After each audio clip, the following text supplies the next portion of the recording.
Hello, this is Heather Hoffman, and I'm here today to show you how to make this soft watercolor butterfly background using the April 2020 Kit of the Month from Unity Stamp Company. I selected a few different of the butterfly images from this kit. There's so many lovely ones. Even though I pulled off 4, in the end I only end up using 3 of these. And I'm using a little bit of purple tape just to put on the reverse of this to hold it in place. I'm using a bamboo cutting board just as something to keep it all flat. I could tape around the edges, but I wanted my images to go all the way to the sides. And then I'm just using a wide brush just to dampen the paper. This is good Arches watercolor paper, nice high quality.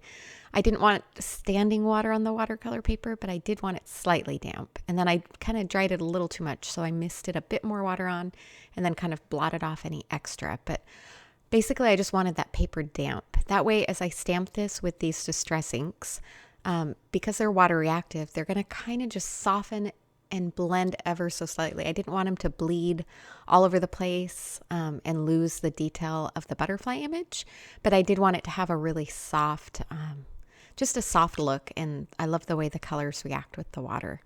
The 3 colors of distress inks I'm using are Cracked Pistachio, Shaded Lilac, and Dried Marigold. I just kind of thought it was a fun, springy color combo. And as soon as I stamp all the main images in the center, I'm kind of stamping some others just kind of off the edges a little bit too, just to almost give the effect of pattern paper so that the image is continuous instead of just filling in full images over the main part of the paper. All right, once I'm done there, I'm going to go ahead and quickly clean off these stamps and move them out of the way.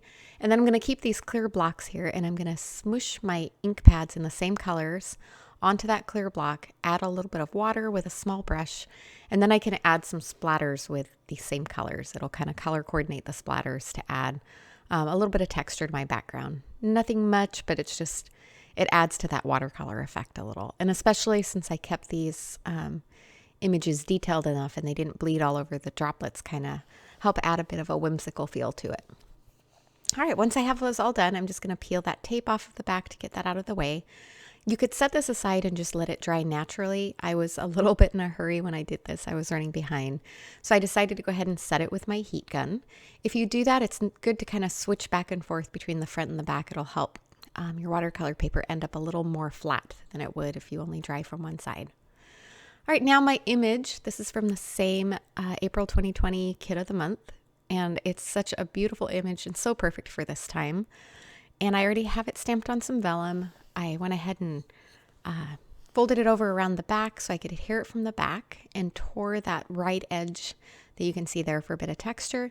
And then you can see how it kind of pops up. So I just grabbed my small stapler and just did a little crisscross pattern to hold it in place. You could add some jewels or a bit of ribbon to hide a bit of adhesive behind there as well, but I wanted to keep this nice and clean and simple. All right. Now I'm just going to adhere it onto my white card base. And then as a final finishing touch, it felt like it needed a bit of framing. So I grabbed my super fine line Sharpie marker and I'm just freehand to keep the sketchy effect. I'm just drawing a simple line around the edges. Nothing glamorous, no ruler needed or anything, just a simple little line right around those edges. And that finishes off this simple and soft card. Thanks so much for coming by today. Have a wonderful day.